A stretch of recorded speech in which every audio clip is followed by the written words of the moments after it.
What do we get out of this deal? The only thing we get out of it is the Japanese don't sell these bonds into the market. The Fed prevents that from happening. Why? Because the Fed is afraid, the U.S. government is afraid that if Japan is selling treasuries, treasury prices are going to fall. And so to prevent that, we create inflation. That is what the Fed did. They created more money, gave it to Japan to use to buy back yen to increase the supply of dollars in circulation. That is more inflation. And in fact, if you look at what happened to the Fed's balance sheet in the most recent week, it rose by over $10 billion.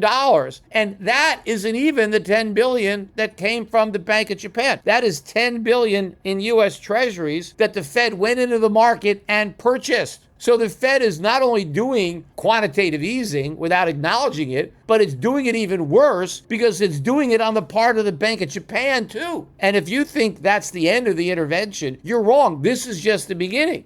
The Peter Schiff Show.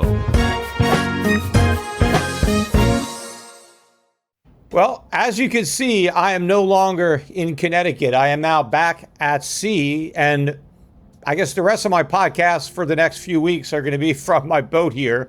I am currently in Rhode Island, but I wanted to take some time out. Hopefully I don't lose the light. I had a busy day, and I've had a lot that I wanted to speak about this week, so I finally made some time to talk about it because a lot of stuff has been happening, a lot of stuff that I have been predicting would happen is happening. And that's another reason why you want to watch my podcast, because when you watch my podcast, you don't get surprised by things. And the stuff that happens is stuff that I've been saying was going to happen. I don't just talk about it after the fact.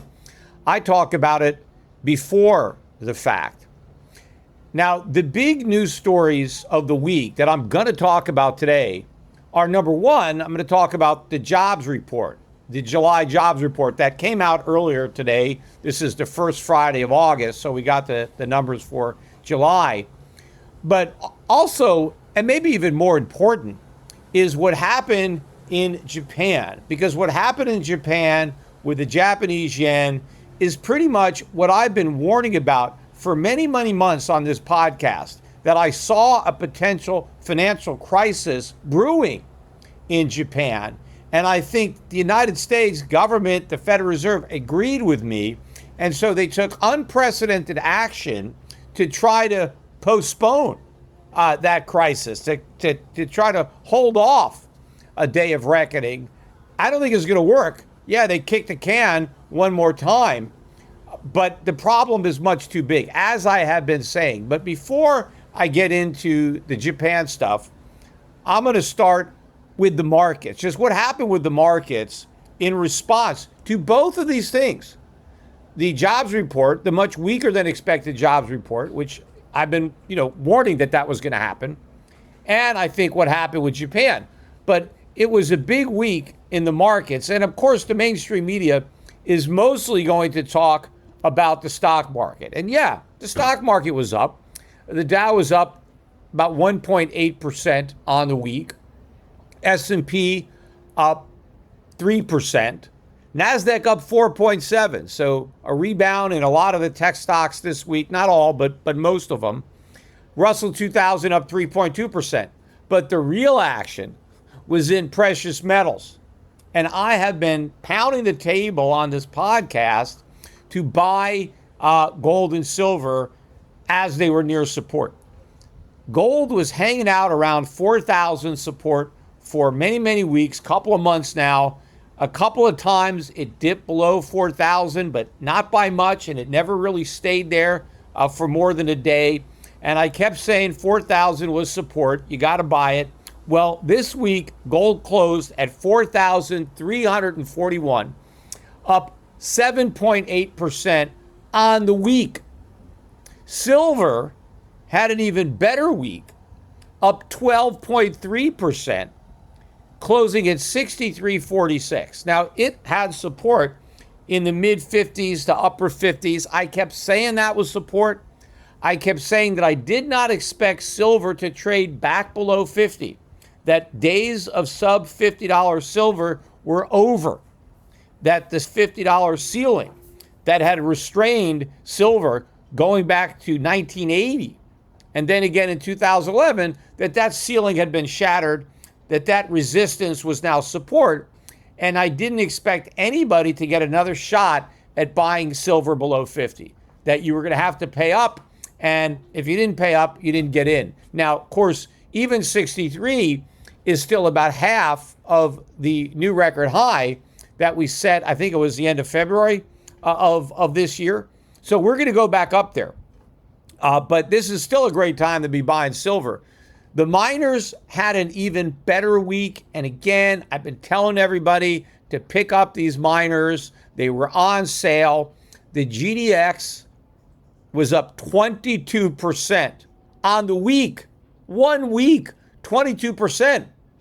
That's like 3 years of decent stock market gains in 1 week. And that's why you don't want to finesse this thing and try to be cute. These stocks can really move. The GDXJ, which has a little bit smaller market cap than the GDX, up 25% on the week.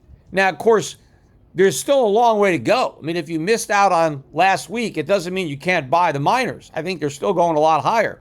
But I have been saying on this podcast, week after week after week, buy these stocks. And this was a week that you were really rewarded if you did. Now, as I said, if you stuck with Bitcoin, I've been telling everybody, get rid of Bitcoin, get into the miners. Bitcoin was only up 3.7% on the week. It was up less than the NASDAQ. It was up half of what gold was up, a third of what silver was up. Talk about the fastest horse in the race. That's what everybody has been saying ever since Paul Tudor Jones made that statement. Bitcoin is the slowest horse in the race. If you're still on Bitcoin before they send it out to the glue factory, get off and get on a real horse. Hi-ho silver. Get on the silver horse, the gold horse, or get on the miners. Get out of Bitcoin. Now, strategy did bounce on the week, 9%, so not a bad move. But once again, another week, they announced on Monday, another week where they sold not only strategy stock, but they sold more Bitcoin to raise cash so that they can pay Stretch. And in fact, Michael Saylor came out on X and reposted something, I think, from the CEO of Strategy, that the primary mission of Strategy right now is to get Stretch to trade between 99 and 100. So forget about a fiduciary responsibility to maximize the gains of the common stockholders. Those objectives have now been subordinated to the preferred. So if you own MicroStrategy stock, your interests have been subjugated to the preferred. The real goal isn't to maximize the return for the common shareholders, but the preferred shareholders. And if we have to sacrifice and dilute common, so be it. So you're just a sacrificial lamb waiting to get slaughtered if you hold on to that stock. I mean, if you like Bitcoin, and you should like it, but if you like Bitcoin, then just stay in Bitcoin. There's no reason to buy a strategy because the company no longer is even looking out for your interest. They are willing to do deals that are dilutive. In fact, the year to date, I think Bitcoin yield now is down to 3.5%. It was 13.3% 2.5 months ago. And all these dilutive transactions have destroyed almost all of the Bitcoin yield that Saylor was bragging about generating earlier in the year. So the very metrics that he used to say that you're supposed to judge him by, he now fails. And of course, he doesn't even mention those metrics anymore. Anyway, the bigger story, though, I think was the failure of the bond market to rally. Even though we got weaker than expected jobs numbers today, the yield on the 10-year Treasury barely slipped. It went down to 4.66 from 4.69, hardly anything. And the yield on the 30-year went down a tick from 5.22 at the end of last week to 5.21 at the end of this week. So no relief, even with a drop in oil prices, which fell. Oil closed about 77, so down, I think, for the second week in a row. We were up at $90 a barrel. But now all this talk about a deal, which again, who the hell knows if there's any kind of deal or if it's, how lousy this deal is going to be. But there's a new ceasefire. They're talking about opening up the Strait of Hormuz, whatever. But all that positive, de-escalation, peace and deal talk, yes, oil prices came down, but not bond yields. That shows you how weak the bond market is. The dollar index was down on the week, down again today on the jobs numbers. So we closed at 99.6 on the US dollar index. So that basically wraps up, I think, the most significant market moves. But the market reacted to the de-escalation, not just of war, but of the ratcheting down of the expectations for Fed rate hikes. I think now the odds of any rate hikes at all between now and the end of the year, not just between now and September, but between now and the end of the year, it's about a coin toss, a 50-50 shot as to whether or not there are going to be any rate hikes at all in 2026.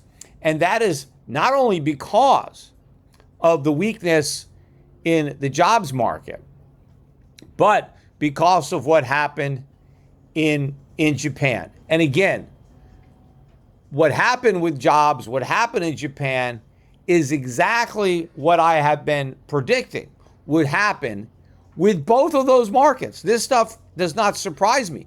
I've been waiting for this. I've been warning that it was coming. And this is the week that those forecasts were vindicated. And I expect many more of my forecasts to be vindicated in the weeks ahead. Anyway, I'm going to take a quick break for a commercial. And then on the other side, I'm going to come right back and get into first the jobs numbers. And then after that, we're going to go into the unprecedented action regarding Japan. There's a lot I should be doing for my health, but hydration is one of the few things that makes an instant difference. When I'm staying on top of it, I feel better, I have more energy, and I'm just more ready for the day. Drip Drop has made it easier to stay hydrated because it tastes great, works fast, and I can bring it with me wherever I go. It's doctor-developed, proven fast hydration because hydration isn't just something you do when you're behind. It's how you stay ahead. Drip Drop uses science-based formulas for rapid hydration, so you feel results fast while getting 3 times the electrolytes of leading sports drinks. Drip Drop is trusted by firefighters, medical professionals, and over 90% of top college and pro sports teams because it's built to hydrate you faster and more effectively than water alone. Perfect for staying active all summer long. Drip Drop's Zero Sugar Plus is a breakthrough, fast-absorbing formula with an advanced blend of 6 key electrolytes, 15 essential vitamins and nutrients, and no sugar or artificial sweeteners. It's fast hydration built with what matters most. And honestly, all of their products taste amazing. There are 16 original flavors and 8 Zero Sugar Plus options. I love the cherry limeade, and Drip Drop is a daily routine product, not just for workouts. To make it easy, Drip Drop has flexible subscription options, so you're never stuck without proven fast hydration. Right now, Drip Drop is offering podcast listeners 20% off your first order. Go to dripdrop.com and use promo code GOLD. That's dripdrop.com, promo code GOLD for 20% off. All right, so today we got the July non-farm payroll number. And remember, we got the number for June last month, and it was a miss. And there was the expectation that we would have a bit of an improvement from the very weak report that we got last month, just 57,000 jobs. They were expecting, I forget, maybe 100,000 or something like that, and it was a miss. And the expectations was for an improvement in July. The median was 88,000 new jobs, but the range went from 50,000 on the low end to 140,000 on the high end. The actual number of jobs reported for July was minus 23,000 jobs. So a loss of jobs, negative 23,000. Adding insult to injury, they revised down the 57,000 jobs from June to just 20,000 jobs. So it was an even bigger miss than they originally thought. And in fact, if you look at the 2 months combined, there's a net loss of 3,000 jobs over 2 months. And again, who knows where the July number is going to end up, because they could revise this thing a lot lower. We're starting at minus 23,000. Who the hell knows where we're going to end up? And in fact, when it comes to the revisions, they revised down the month before as well, May.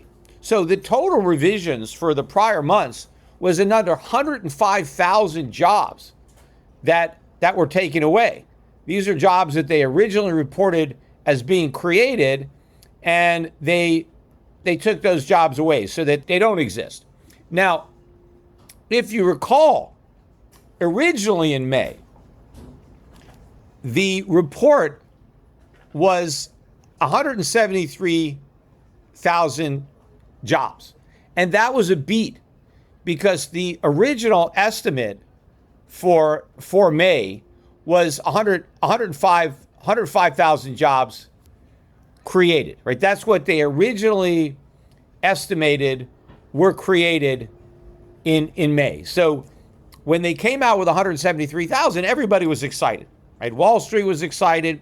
Donald Trump was excited. What was I saying on the podcast I did the day those jobs numbers came out? I said, hold the champagne. This number means nothing. Who knows what it's actually going to be? You can't celebrate the original number because it's going to be revised. And based on history, it's going to be revised down. I mean, because they're almost always revised down. And in fact, that May number has now been revised down twice, last month and again this month. So that number now stands at 63,000. Given the fact that the original estimate was 105,000, it wasn't a beat at 173,000, it was a miss. It was 63,000 versus 105,000 expectations. So the markets reacted to the news as if, oh, we have a stronger labor market than we thought. But we actually had a weaker labor market than they thought. Except we didn't find that out for a couple of months. Except it should have been obvious 2 months ago, just like it was obvious to me that the number was meaningless. That the opening bid means nothing. They're going to revise it down. And that is exactly what they did. Now, when you look at the numbers that we got today again, the deeper you look, the worse they look. Yes, the unemployment rate fell to 4.1%. And, maybe Trump will brag about that. But the question is, why did it fall? It fell because the labor force participation rate went down to 61.4. Now, the last time it was that low was in early 2021. Now, what was going on during early 2021? The economy was still in COVID lockdown. Think about all the people who left the labor force because the whole economy was locked down. You have to go down to that period to find a labor force participation this low. So in other words, the real reason that the unemployment rate went down isn't because unemployed people found jobs. No, it's because unemployed people just left the labor market because they realized that there were no jobs. Now, if you don't count the COVID lockdown period, in order to find another point in time where the labor force participation rate was as low as it is right now, you got to go back 50 years.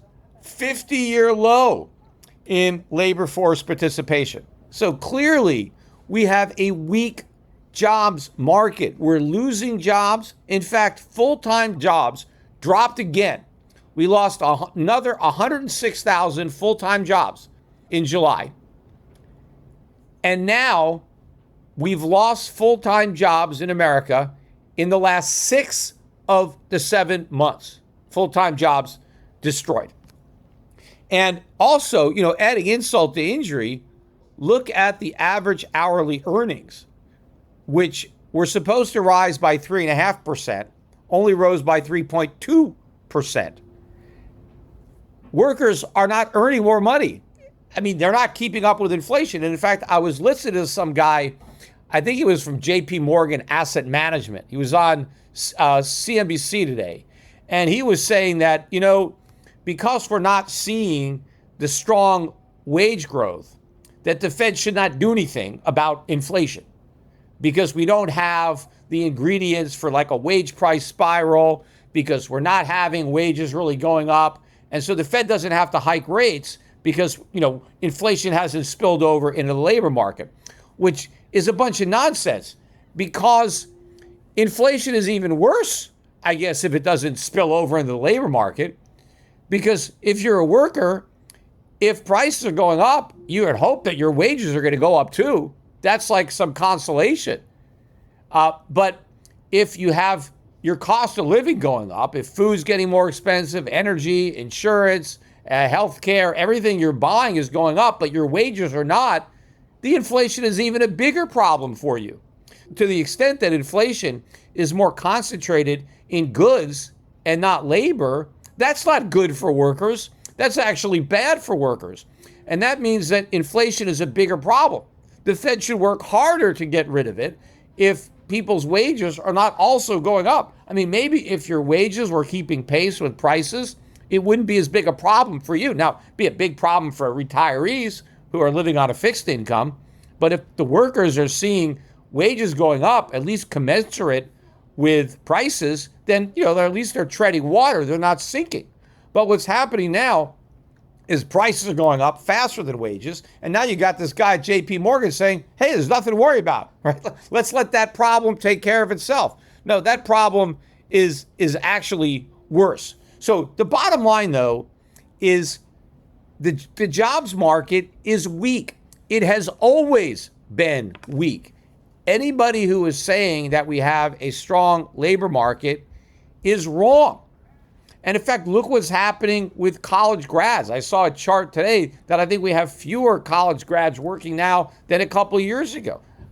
People are having a hard time with these college degrees. Meanwhile, their student loans are at record highs. So they're borrowing record amounts of money to get these degrees, and then they can't even get jobs to pay back the money that they borrowed in order to get these worthless degrees. So we have this weak labor market, but what's even more significant is that it's happening in the context of high inflation.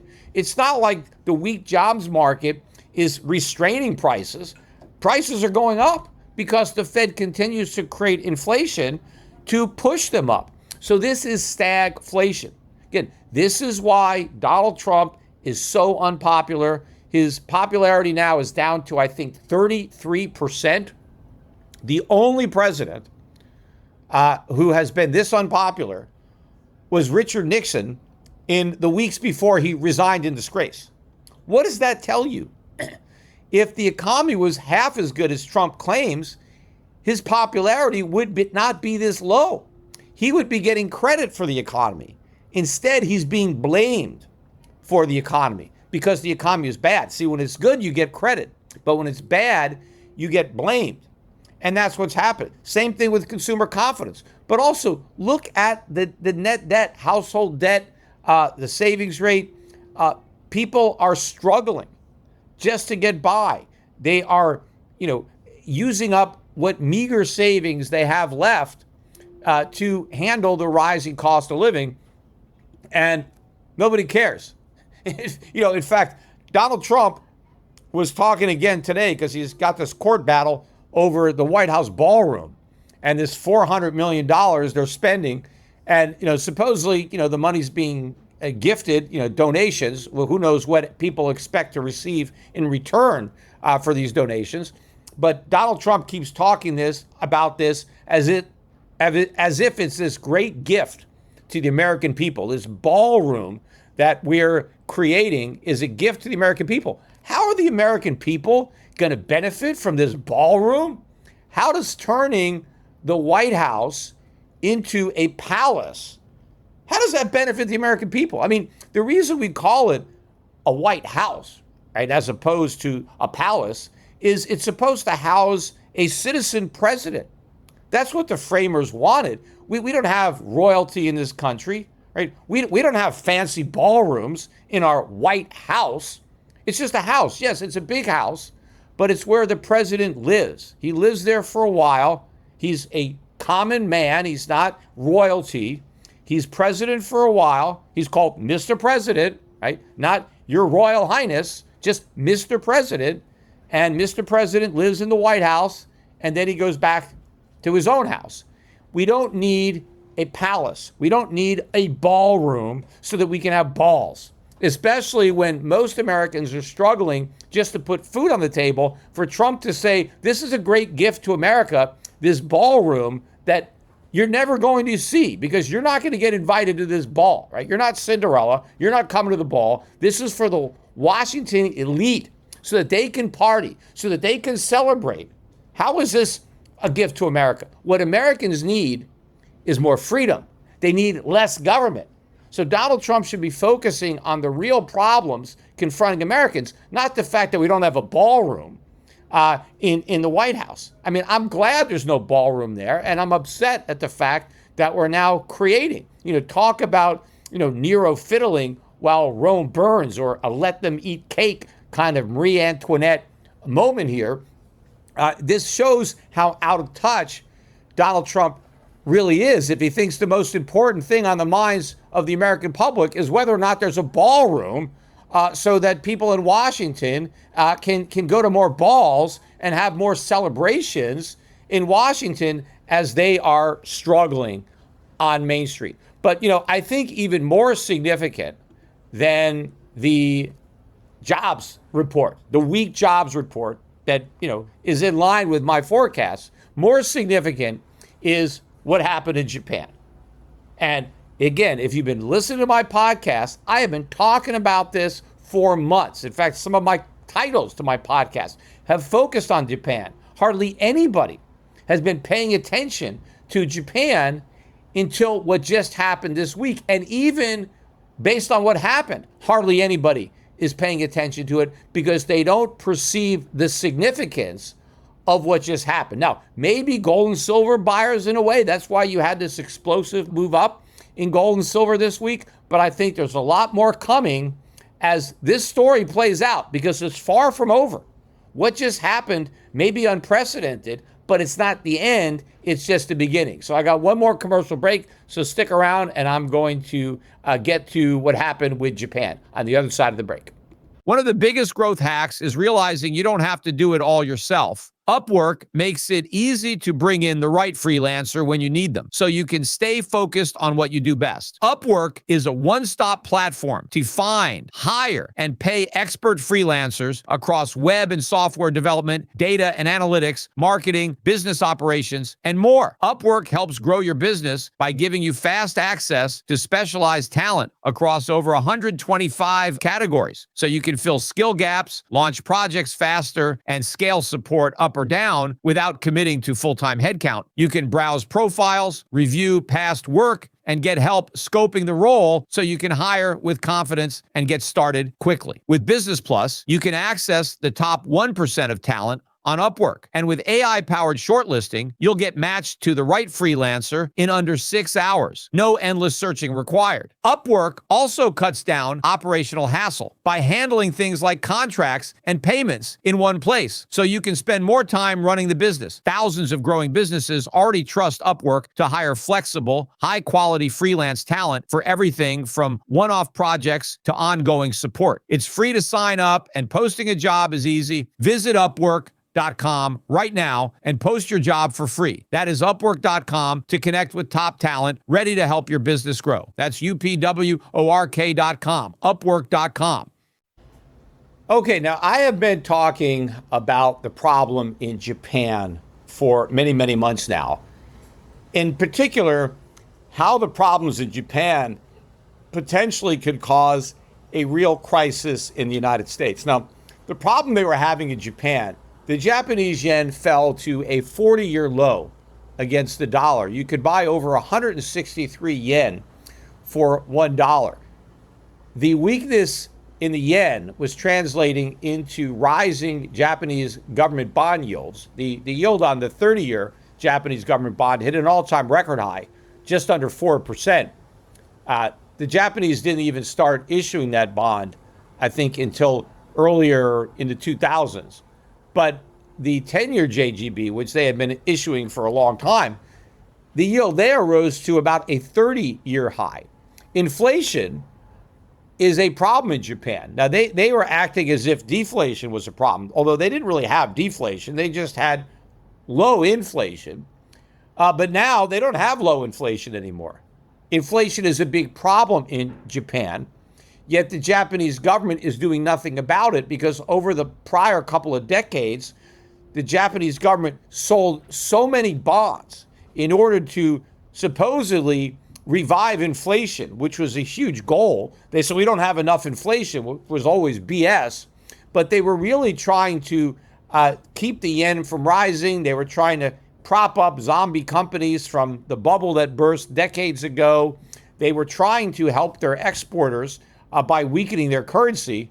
Well, they actually turned huge trade surpluses into deficits. They undermined their economy with their easy money policies. I was a critic of Abenomics the entire time that they were pursuing it and everything they've been doing in Japan since that huge bubble burst towards the end of the 1980s. But they accumulated so much debt. Their debt to GDP is well over 200%. And I was talking about this spiral where Japan had to do something. Interest rates in Japan, their policy rate, which is the equivalent of our Fed funds rate, is 1%. How do you have a 1%, Fed funds rate when, your 30-year yields are 4%? You have a steep yield curve and you got inflation that's well north of 2%. Who knows where, they probably have the same phony numbers over there. I'm sure, we don't have a monopoly on lying to the public about how much the cost of living is going up. And we know, look, Japan imports all their energy, almost all their food, right? The yen is collapsing, food prices are rising, energy prices are rising. This is a big problem. And I knew that something was going to happen here because they need to start propping up the yen. And one way to do that is with intervention. But how do they intervene? They need to sell dollars and buy yen. Well, the Japanese just don't have a bunch of dollars sitting around. They use their dollars to buy U.S. Treasuries.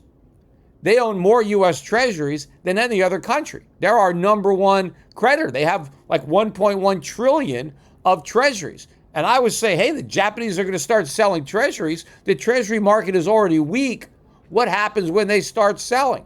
And if they're able to get the yen to go up and the markets believe the yen is turning, which is what they need, now you're going to start to unravel the yen carry trade, especially if the Bank of Japan raises interest rates, which they should have done, but they did not do that. They met earlier in the week and they left interest rates unchanged. I think it was Monday or Sunday night our time. They announced no change in policy. Now, they did indicate that maybe between now and the end of the year that rates could go up by 25 basis points. Big deal. From 1% to 1.25% ain't going to cut it. They need substantial hikes. I said on a prior podcast, even 2%. They need at least 3%. I don't even think that'll do it. But they got to get up there. But they can't because they're stuck in a box because they already have so much debt. Now, I mentioned the Japanese people are wealthy. They have a lot of savings. Japan is the third biggest creditor nation in the world. They used to be number one, but these asinine policies reduced it 2 notches. Now Germany is number one, and China is number 2, and Japan is number 3, but they're still net creditors. Japan can still afford to do the right thing, yet they still won't do it. I mean, we can't afford it. That's why we'll never do it. But Japan might. But so far, they're not. They did not raise rates. Now, I think one of the reasons that the Fed did not hike rates at its last meeting was because they were doing a favor for Japan, and not necessarily a favor that didn't benefit them. They were indirectly doing it to benefit themselves because the Bank of Japan probably didn't want to hike rates for obvious reasons. So they probably discussed this with the Fed and said, look, if you hike rates, we're going to have to hike rates. We don't want to, but if you hike rates and we don't, the yen is really going to get killed, and we can't allow that, or we're going to have to dump treasuries if that's the case. So you got to work with us here, and you got to not hike rates because we don't want to have to hike rates. And if you leave rates unchanged, then we can leave our rates unchanged because the big difference is the rate differentials, especially with the carry trade. So if the U.S. raised interest rates, that would have hurt the yen and put Japan in a position where they either had to hike rates, which they didn't want to do, or they would have to sell a lot of U.S. treasuries, which the U.S. didn't want them to do. So I think that is another reason, not the only reason, that we didn't get a rate hike. Right? Even though Powell and the Fed, they're all talking tough about fighting inflation, yet they refuse to raise rates to actually do it. Well, that's another reason. But here is the bigger deal. Japan told the United States that we need to intervene in the currency markets. So we got to sell dollars to buy yen, which means we got to sell treasuries to get those dollars. Now, the Fed, probably talking with the Treasury Department, was like, no, you can't do that, right? The bond market is tanking. The last thing we need is big sales by Japan, right, to push it over the edge that it's teetering on.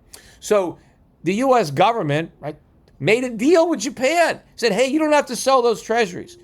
Let's just do a repo with us. Let us buy those treasuries from you, and then you can buy them back from us later on, right? It's like a swap. You give us treasuries, and we'll give you dollars. So you don't have to actually sell your treasuries to get dollars. We'll just take the treasuries off your hands, and we'll give you dollars. And that is what happened.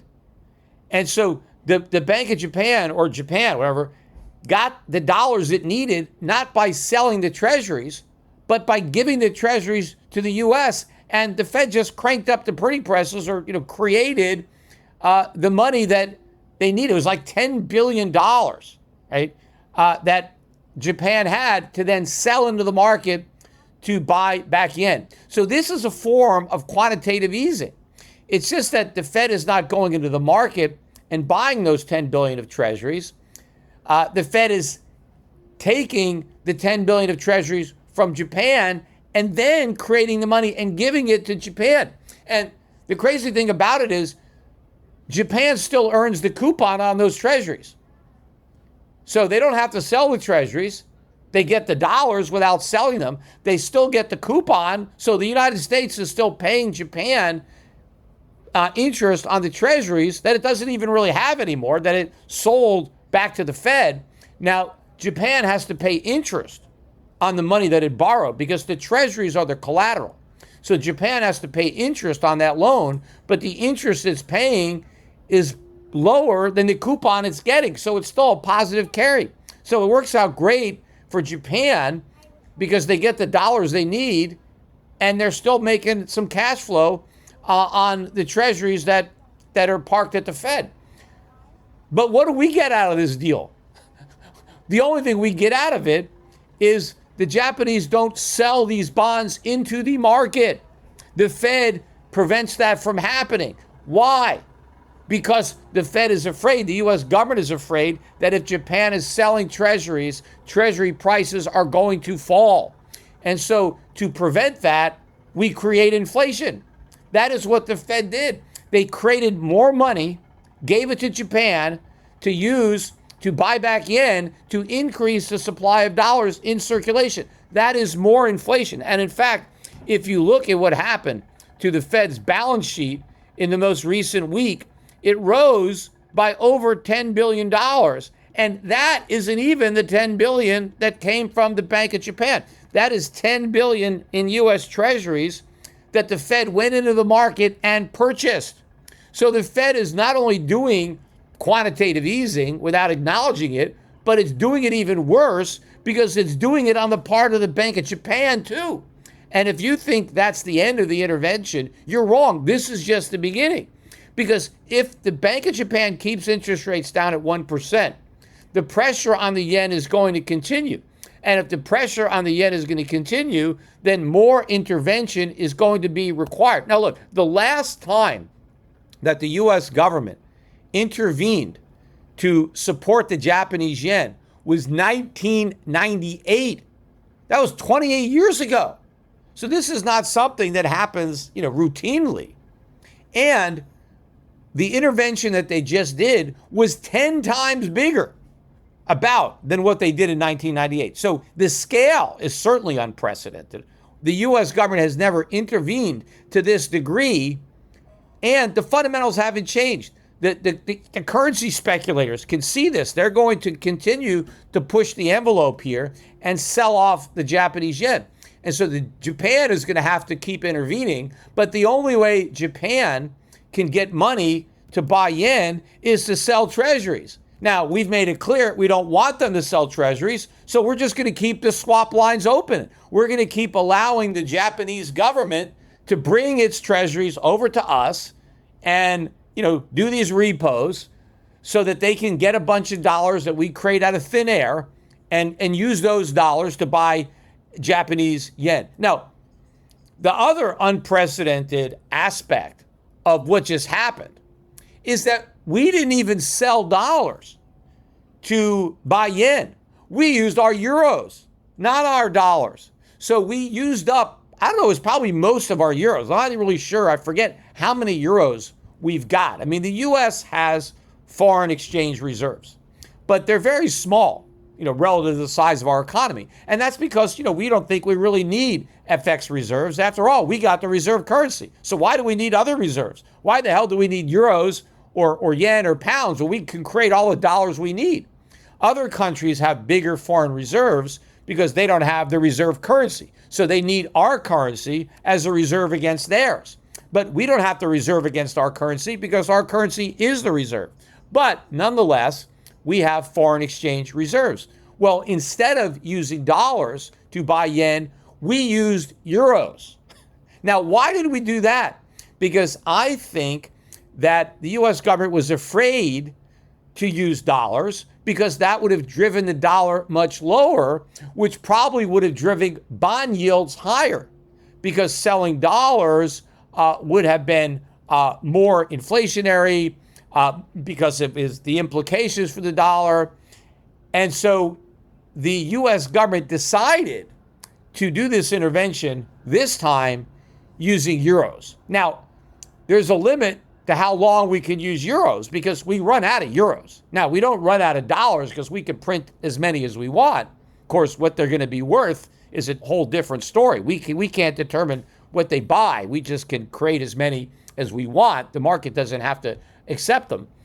But, the ECB had no idea this was happening, right? They were completely blindsided. So the Fed didn't give them a heads up, right? That, hey, or the Treasury Department did say, look, we're going to be selling the euro, no offense, guys, we don't mean anything by it, but we're going to be dumping your currency so that we can help out Japan and prop up the yen, because they found out about it when everybody else found out about it after the fact.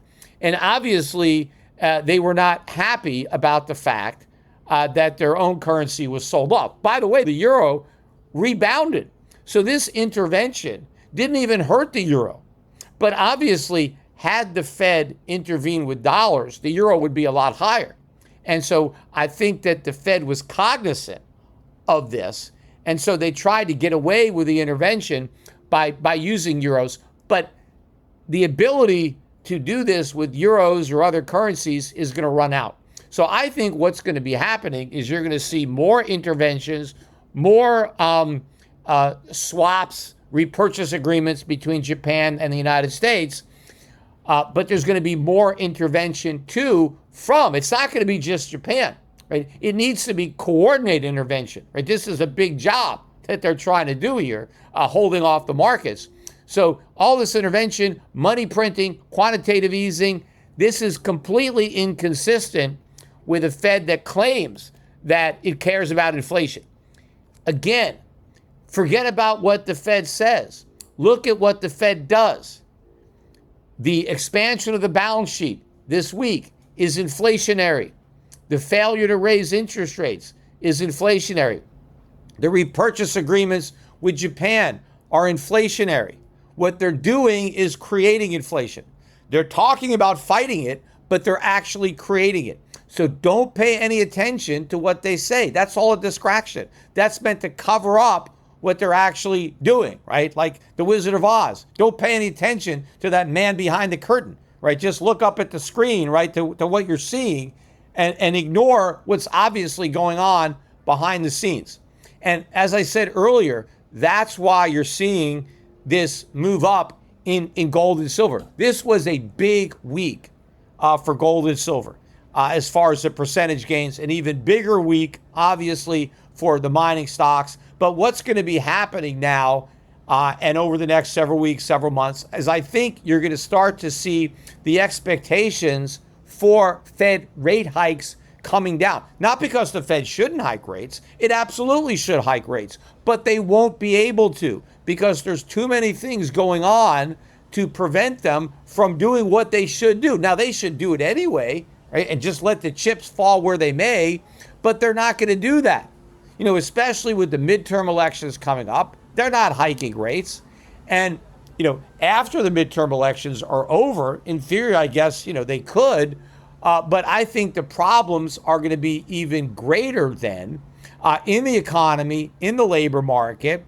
And the Japanese problems haven't been solved.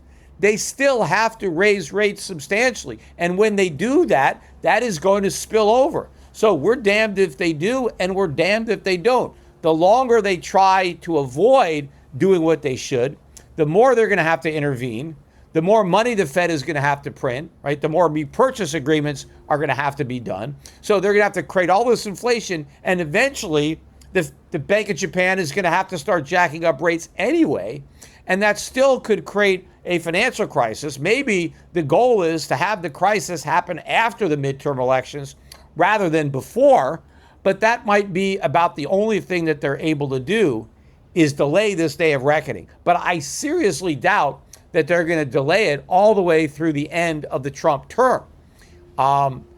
And who knows if Trump will even finish his term. I don't know what's going to happen. I mean, maybe he'll step down and Vance will finish it out. I don't really know because things are really going to get bad.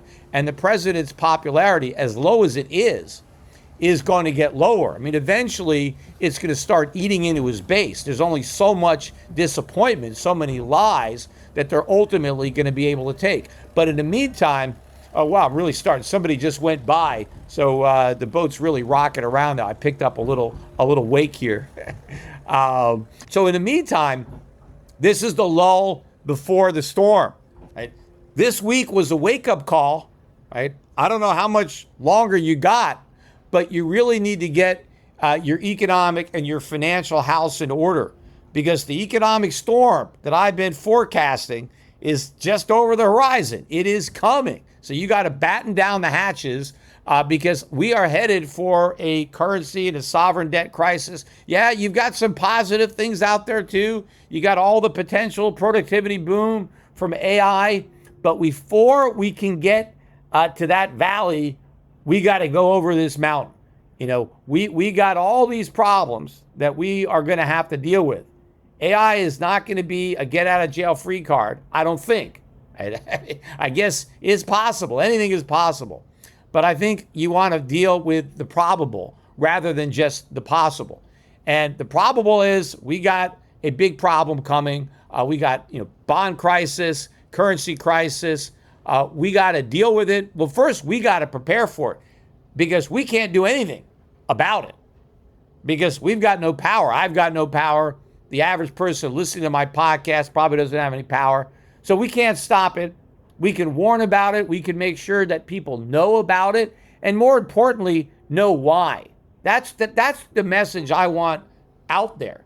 So that when it happens, it's not another 2008 financial crisis where they're able to blame it on capitalism. Blame it on the corporations. Blame it on, not enough regulation. I want people to know that this crisis was made by government. It's caused by government. not by capitalism, not by the free markets. And in fact, if you look right now at the rise in the popularity of the left, of the socialists on the left, they are gaining in popularity. AOC, Bernie Sanders, they are getting more and more popular as Trump is getting less popular, because people are misassociating Trump with, radical right, too much capitalism, when he's left of center. He is not a conservative, a libertarian. He is a left-wing Republican, not like Goldwater or Reagan, but more like Rockefeller, Nixon, except worse, except to the left. Not all of his policies, but a lot of his policies. And so I want to make sure that people know that what Trump is doing, this is not free market capitalism. This is big government, and the crisis is not just the Republicans' fault. It's both parties. Both parties have been participating in creating this crisis for decades. And, the question is, who's going to be on the watch when everything comes crashing down? And it could very easily be Trump and the Republicans, and they get the blame. And unfortunately, it unfairly tarnishes what is associated with the Republicans, which is free market capitalism, and then adds credibility to socialism, even though it's the socialist policies advanced by the Republicans that are the problem, and the socialist concept of a central bank, where you turn over monetary policy to the government, where the government controls and sets interest rates, not the free market. There is nothing capitalistic about having a central bank. It's a socialist concept to say that we are going to turn over this responsibility to government. We're going to take it away from the free market, and we're going to allow government to determine these prices rather than allowing the free market to discover those prices. So when mistakes inevitably happen, it's not because of capitalism. It's because government failed to allow capitalism to prevent those mistakes from happening. But anyway, just want to wrap up this podcast. So hopefully I'll just leave everybody with, you got to prepare. You got to make sure you've got, your investments in order, your foreign stocks, your precious metals positions. And in the meantime, tell your friends about my podcasts, about my X account. You got to follow me. You got to listen to what I'm saying. My podcasts are getting now more popular. I'm noticing we've got 250,000 YouTube views. So make sure you're watching on YouTube. Like and subscribe to the videos. Comment, share with your friends. I now have more than 1,650,000 X followers. I'm gaining 3,000 to 4,000 a day. This is a much bigger pace than I had 6 months, a year ago. So the message is getting out there. I thank all of you who are helping me. Don't just follow me yourself, but repost everything I post. Make sure everybody who follows you sees what you're seeing, what I'm writing, especially now, because so many of the things that I've been predicting are happening, and they're happening for the reasons that I say they're going to happen. And so the mainstream media is going to keep, spewing government propaganda while I'm telling the truth. And, there's a lot more of the propaganda out there than there is the truth.